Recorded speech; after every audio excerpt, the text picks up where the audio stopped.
What's going on, everybody? Julie Murphy here, and I am here to help you awaken your relationships with your money and see how that's all playing out in your relationships with your money. Don't forget to hit that subscribe button, like, and hit that notification bell. Why?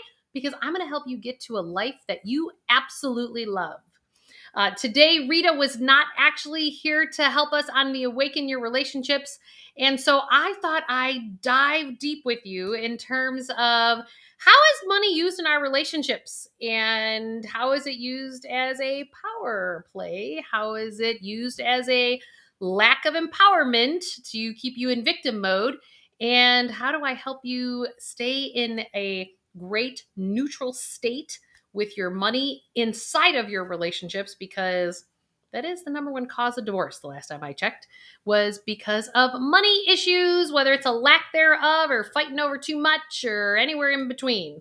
And we're seeing divorce rates to be, still increasing in this pandemic time, because I think a lot of people are waking up to what it is that's no longer serving them. And we have to realize that we have co-created 100% of all of it. Not that we really want to admit that at times. I completely understand that it's hard to really go, did I really do that? And you know what? You did. Because I did too. And we all create the realities that we currently have in our lives. And so let's dig down here. I noticed a few years ago when I was in my divorce process that a lot of the moms at my kids' school, when you're in a big city, whether it be New York, San Francisco, San Diego, Tampa, Houston, Dallas, Chicago, regardless, big cities have private education that are more costly than private education in smaller towns. But even in small towns, so if you have private education, that's usually a bigger ticket item in your cash flows on a monthly basis. And when I was going through my divorce process, one of the things that came up to me multiple times about money and relationships was that these women were coming up to me going, how did you get the courage to leave your marriage that wasn't serving you any longer? And it was interesting because I took a pause because multiple of these moms said to me, oh, you're the person who controls all the money. I'm the at-home mom, and I gave up my career to do that. Highly educated women who could absolutely produce cash, but they weren't producing necessarily as much as their spouses, or as a household, they decided that he stays home or she stays home and he goes to work. And so many of these women do not get divorced because they've chose to step into a role in their family where they are fiscally disempowered. And whether you're staying in a relationship or not in a relationship, but or afraid to get in a relationship because you start dating the guy that doesn't have any money, is fiscally dysfunctional, but he loves the shit out of you. I've seen this play out in relationships through the years, and that's why I wanted to talk to you guys about it today, because it's time for all of us, no matter what your scenario is, that you start to step into a place of financial awareness, financial participation, financial collaboration with whoever it is that you're in relationship. Because it is very common for one of you to be more left brain dominant and one of you to be more right brain. That's why relationships come together, because you complement each other. My challenge is that what I've seen is that we lose our empowerment, particularly women. Men do not do this as much as women do, but men do it as well. But women will sit there and they will not stay in their financial empowerment. And so let's just take a lot of the moms at my kids' school.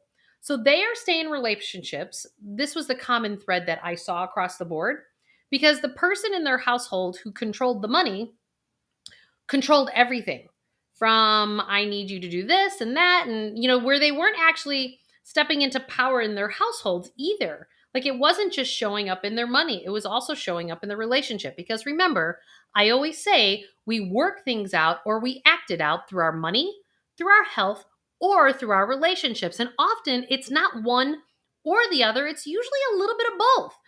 Through the years for myself, I'm a money if you've ever looked at human design, and if you haven't, Google human design model. It's a fascinating piece of work where you can find out exactly how you're wired to be in the world.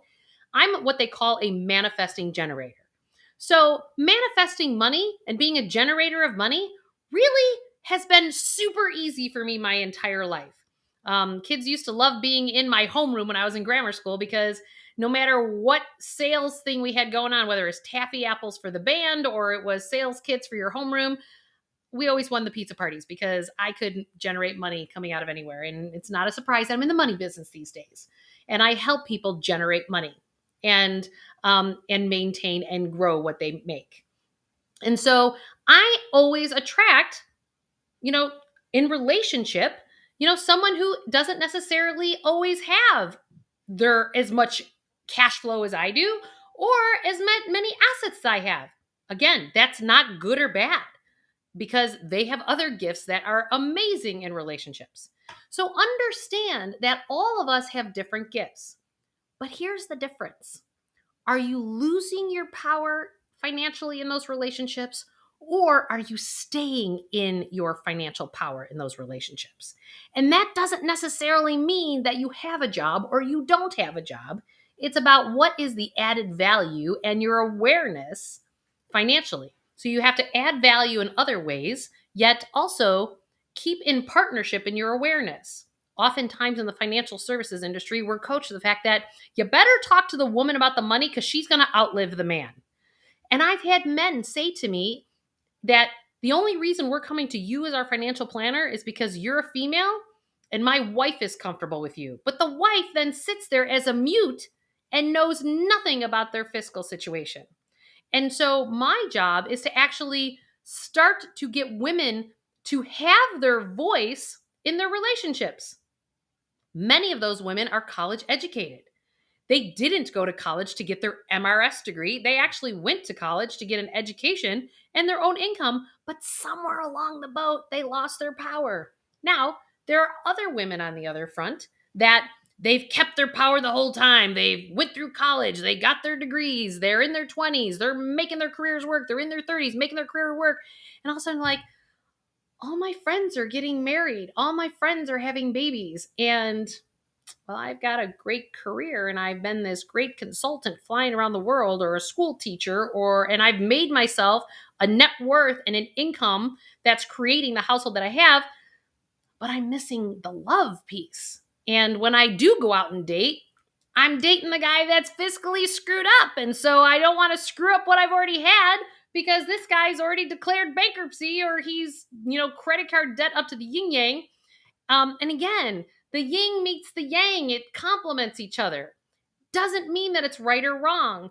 You will continue in relationship to attract the exact same person, whether you're married and you get divorced and you split, or if you haven't married and you keep dating the same person.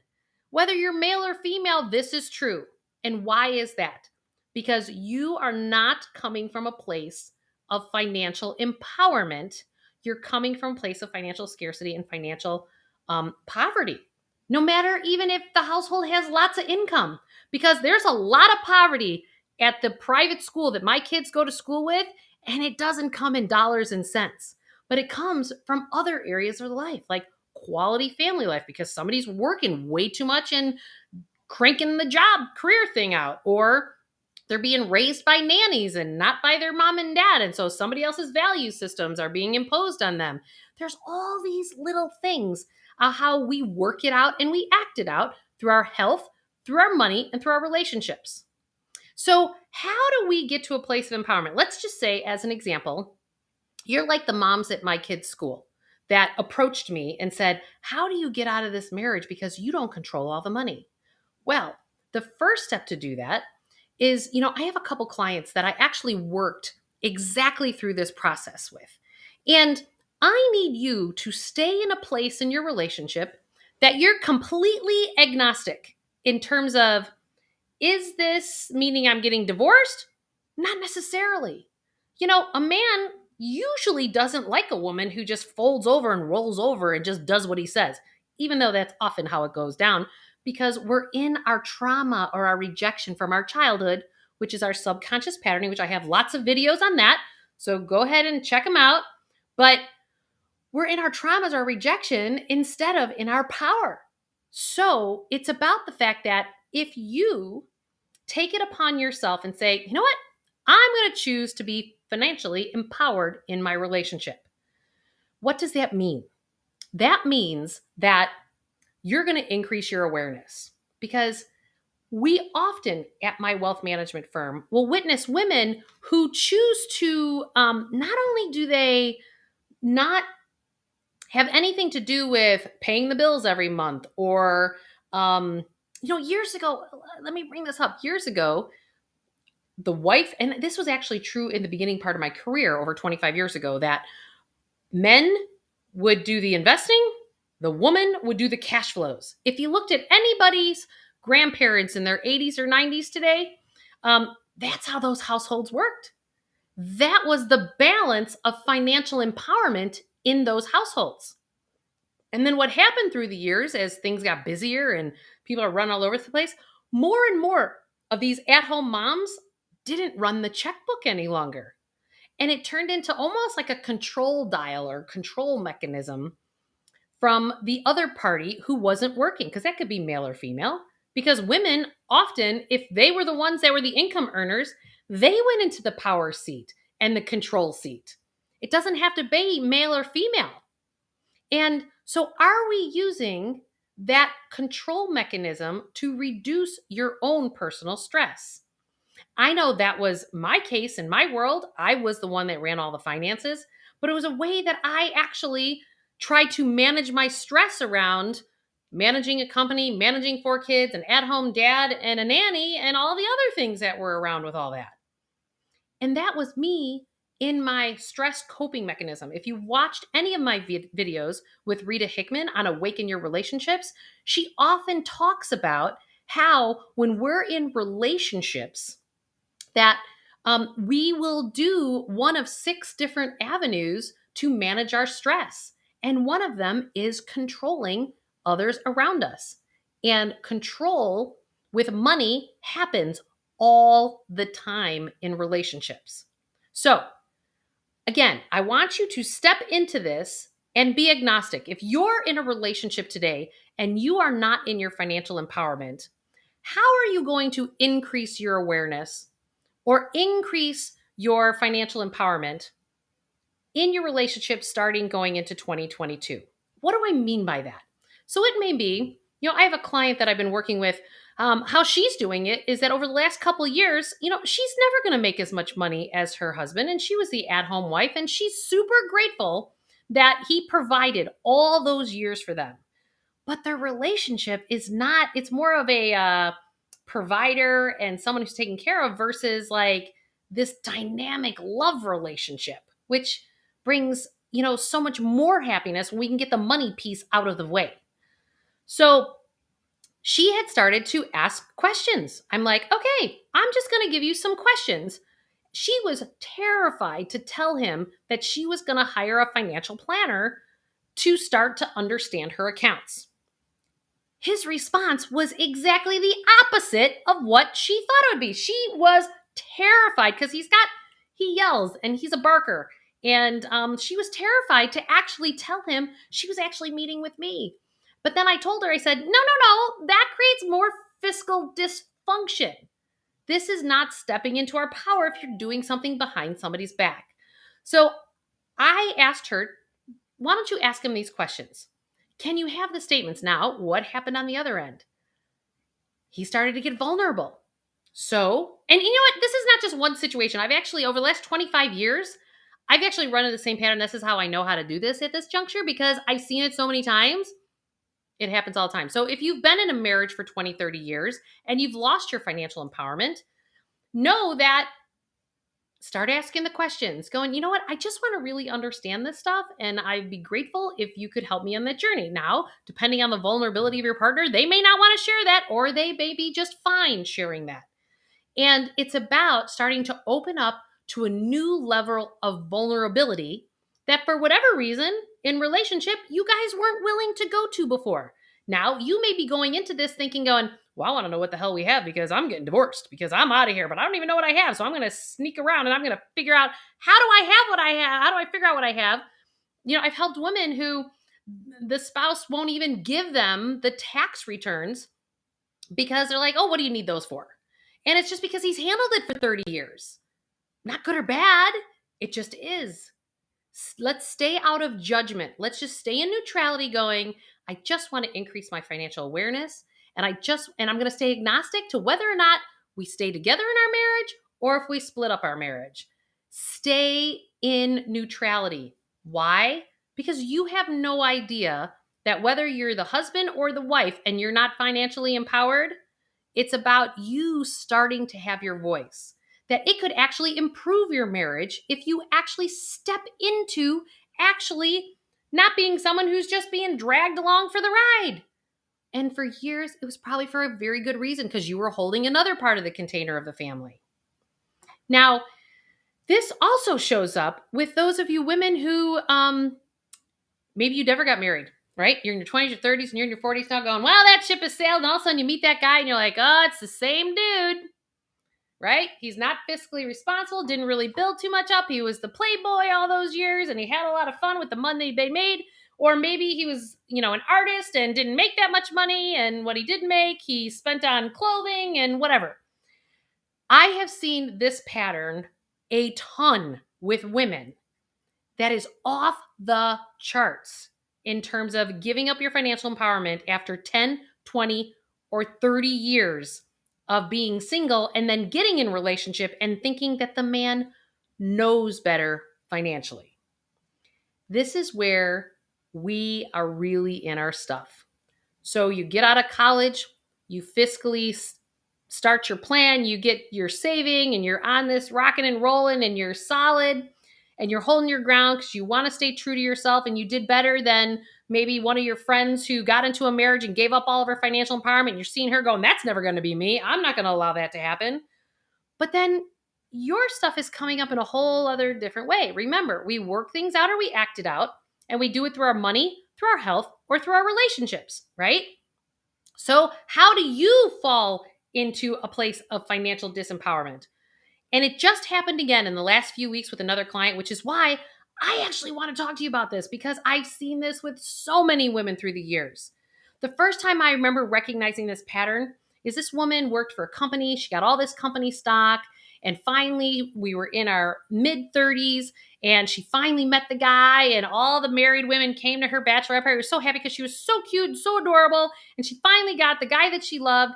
And then she asked me to help, pull him into the financial conversations that we were having. And again, this is not just this one woman. I have seen this pattern with so many people through the years.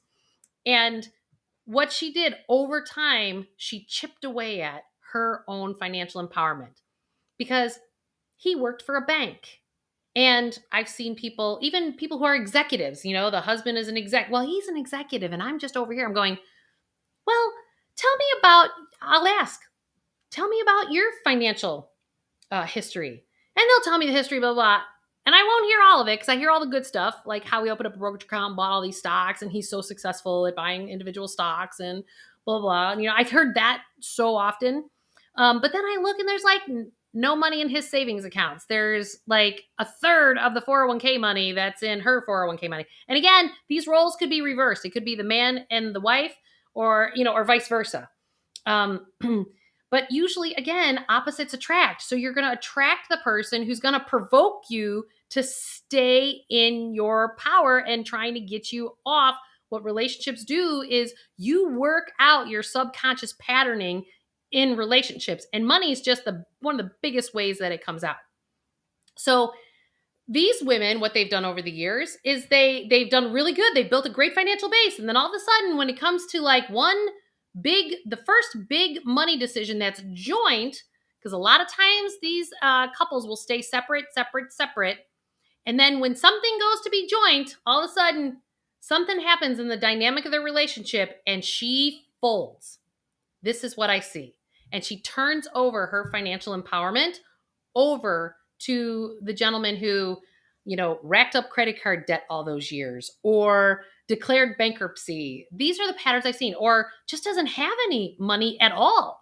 And cash flow wise is good. They're income affluent. So one partner is income affluent, and the other partner is income affluent and asset affluent. And so it's about, we have to start to recognize, and again, this person could love you dearly, but it's about, you cannot build somebody else's financial muscles for them. So whether you're the at-home mom and you're sitting there and you've given all the control and everything over to your spouse or your partner that you're in relationship with, and they're making all the money decisions, and you're just disconnected from it and you're sticking your head in the sand, or you could be the woman who negotiates it away because she's finally found somebody that loves her deeply and she's deciding not to stay in her power on that front. We cannot build the financial muscles for our at-home parents, and we cannot build the financial muscles for the person who didn't all those years when they were single. Every individual out there has to build their own personal financial muscles. And it's not that you don't actually give them a lifeline while they're learning and building the muscle, because that's collaboration. That is teamwork. And you both then stay in a place of financial empowerment, shifting from scarcity to abundance, from poverty to what I call real wealth. And even if you're somebody who doesn't have a lot of dollars, income affluence does not mean that you make 6 figures of income. It means that the income that's coming in the door pays for the expenses going out the door, and you have a little extra buffer. So before you start going down that path of shaming, blaming, judging, all the above on an emotional front, know when those emotional things start to rise, before that resentment gets there, before that dysfunction in that marriage gets there, start to talk about the stuff so that you both are financially building your muscles from an empowered place. And it's okay to get financially naked and to be open and vulnerable, no matter if it's been 30 years of being married and I'm a little, concerned about becoming fiscally open about it because I'm afraid they're going to divorce me because you kind of already know that something's not going right. Well, create a safe container. That's what you can do in your relationships. Create a financial safe container for you both to evolve, for both of you to get to a place of empowerment. So if you're in that place where you think you might get divorced, but you just really need to know where the money's at, well, get my book, Awaken Your Wealth. There's all kinds of financial questions in there that I have you ask yourself that you can actually ask of your spouse or your partner. And so that you guys can come with that collaborative solution for both of you, because both of your voices matter, whether you have lots of dollars or lots of income or lack thereof, because it acts its way out financially by the money that we're spending. I cannot tell you at my children's school how many iPads and Apple watches and fancy cars and Prada purses that are all bought when these marriages underneath are fiscally not talking about the stuff that's not making either one of them happy. But financially, on the outside, it looks like it's picture perfect.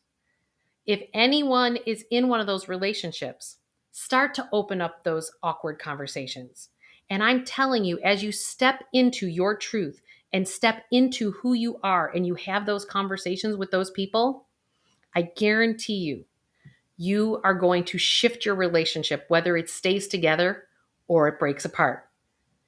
Your partner can choose to either grow that muscle with you to the next place or choose to go, I'm out. I really don't want this. And then their soul has done the job of how they're supposed to hold you accountable to stepping into your power. The greatest gift that I have gotten from my ex-husband is the fact that he held this line with me that at times I was super ticked off about, but it's brought me to the highest level of consciousness that I can in this lifetime. And I'm super grateful for that. So just know, stay neutral in terms of whatever the outcome is.